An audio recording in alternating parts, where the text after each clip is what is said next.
किसान कल्याण वर्ष में हमारी सरकार लगातार किसान हितैषी निर्णय ले रही है। मुझे इस बात की प्रसन्नता कि हमने अपना ही रिकॉर्ड तोड़ करके गेहूं खरीदी में बीते वर्ष 75 लाख टन गेहूं खरीदा था। इस साल हम लगभग 100 लाख टन के साथ अपनी खरीदी पे आगे बढ़ रहे हैं। और अभी तक जो मुझे जानकारी आज तक मिली है, पूरे देश में सबसे ज़्यादा किसानों से अगर गेहूं खरीदा गया तो हमारे अपने राज्य मध्य प्रदेश में खरीदा गया है। और अभी तक 91 लाख अर्थात 91 लाख मीट्रिक टन गेहूं को हमने परचेस कर लिया है। ऐसे में 23 तारीख का समय पूर्व निर्धारित था।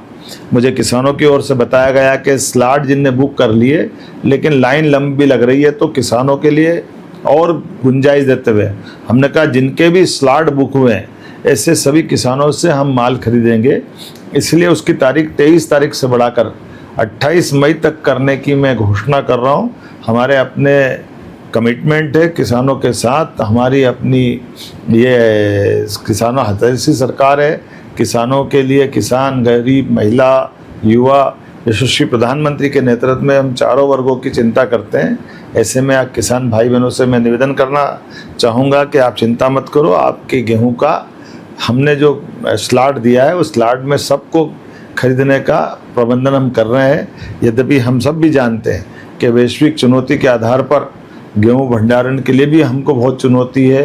बारदान खरीदने के बारदान लाने की वो भी एक चुनौती है, मौसम की भी चुनौती है और ट्रांसपोर्टेशन की भी चुनौती है। लेकिन उसके बावजूद भी हमने कहा कि हमने भंडारण की क्षमता बढ़ाई। वेयर हाउस जितनी क्षमता से भरते थे उसको भी और ज़्यादा भरने के लिए हमने उनको अनुमति दी है। और हम अपनी इस प्रतिबद्धता के प्रति पुनः कटिबद्ध हैं कि हम अपने किसानों का गेहूं अपने खरीदी केंद्रों पर आकर के उनको 2625 का दाम देंगे। मेरी अपनी ओर से किसान भाई बहनों को 28 तारीख तक जिनके स्लॉट बुक हुए हैं उनको खरीदे जाने की घोषणा करने की बधाई।